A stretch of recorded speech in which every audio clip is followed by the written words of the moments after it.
County Sheriff's Office about where this case stands today and why the shooter might not face charges. And News Center 7's Kayla McDermott spent the day in Sydney. She talked with a neighbor who saw the shooting, and doorbell camera captured this violence. What's going on, everybody? Welcome back. So we had a pretty interesting self-defense situation the other day, and it kind of brings in a whole bunch of different parts of gun control, red flag laws, and just standing your ground. Something that I believe to my core is your God-given right. Are you trying the door? Dad. No, don't answer the dad. I don't want to look. Please don't make me look. 2 days ago, a shooting happened right here at this home in Shelby County, and we just received video of what happened. This doorbell video shows the moment 22-year-old. Before we start today, I want to thank our sponsor, Raid Shadow Legends, for making this video possible. Look, I know what you're thinking, another video game, but this isn't some Angry Birds crap. This is like going into a war on your phone. You've got massive global player versus player battles. Now, if you've heard of Raid Shadow Legends, you know that they have a ton of champions, over 600 to choose from. But it's also got a variety of bosses that you can take on. My favorite boss is Bommel the Dreadhorn, and there's a ton of new stuff going on in Raid Shadow Legends currently. This month, Raid has a bunch of special events and activities, including Forge Pass Season 3. Raid also has awesome looking champion skins for the incredible Madam Ceres. Right now is the best time to get started in Raid.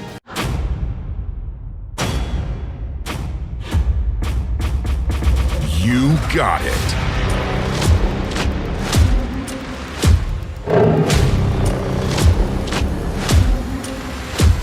Ultimate Death Night, coming August 2022.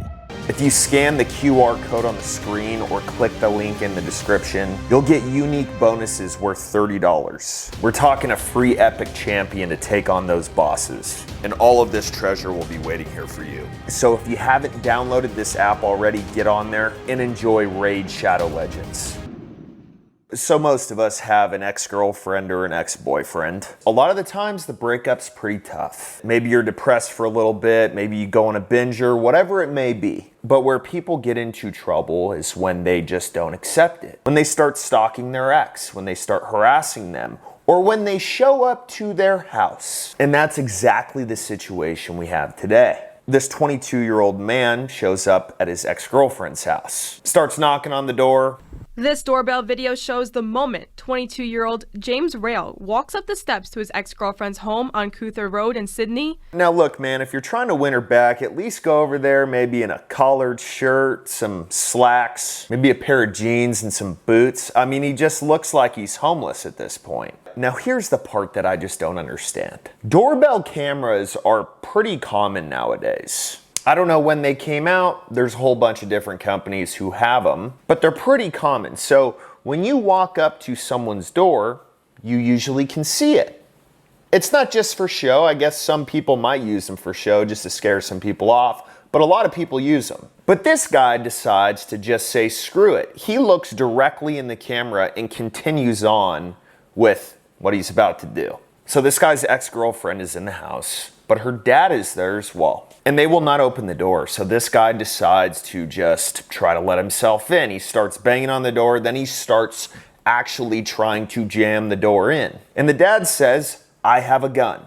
Seconds later, he's told to leave. You can hear the homeowners say, but Rail decides to bang on the door, trying to force his way in. Now, in my opinion, he gave this guy a chance because one, you don't know if this guy has a gun. He's wearing a big sweatshirt. He may have a knife. He may have pepper spray. He may have a whole bunch of crap. So someone who's trying to break your door down, you have to protect your family. He's not there to deliver a sandwich. He doesn't have roses in his hands. So this guy actually ends up getting into their door. And at this point, the father of this guy's ex-girlfriend shot him. The Shelby County Sheriff's Office says this is the moment when Rail broke the front door and began to go inside. And my dad shot at him.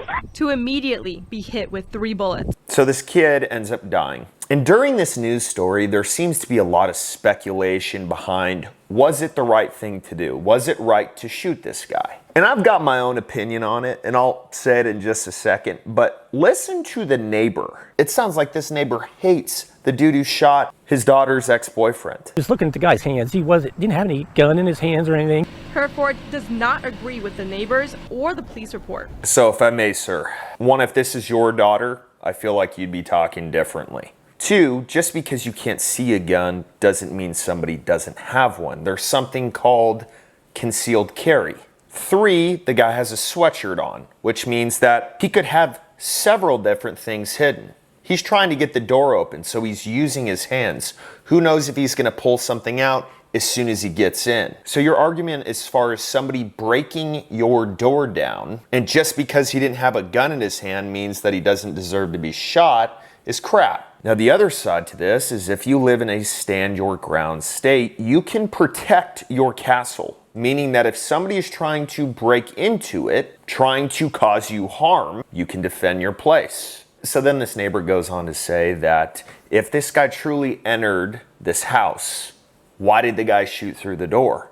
He says from what he saw, Rail never made it inside. I don't see that. If he entered the house, why did he shoot through the door? That's a point that can be made, but how do you know the rounds didn't go through the guy and through the door? How close did he shoot him? It sounds like it probably would have been a few feet if he was sitting there waiting to see if he'd break into his house. How do you know he didn't miss a few? You can see the video, no shots went off until the dude broke the guy's door down. And then at that point, the other part of it is if this guy's the aggressor trying to get into this person's house, breaks their door down, and you're standing there with a gun, you almost have to shoot him at this point because he's obviously going to try to take it from you. So this neighbor sounds like he's a big fan of gun control or just doesn't understand any sort of self-defense. And then you can hear after on the 911 call that this man's daughter said, "You did everything you could, you saved my life," which means that it probably was an abusive relationship. It probably wasn't a clean breakup. At that rate, there's nothing you could have done. You saved my life. Now, props to this girl's dad.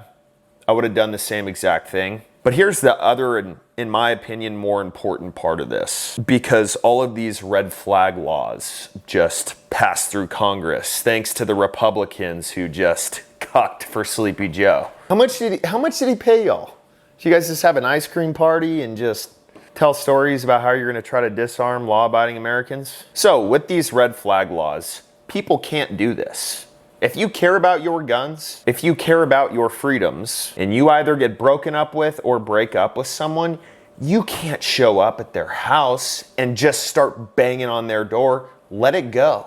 Because if for some reason this dude didn't get shot and he wasn't a felon and he could have legally owned guns, they would have red flagged his ass quicker than he could blink. So, moral of the story is if you have an ex, don't show up at their house and try to break their door down because their dad might be on the other side of the door with a gun. And two, think about it before you do it because they most likely will red flag you after that and then you're screwed.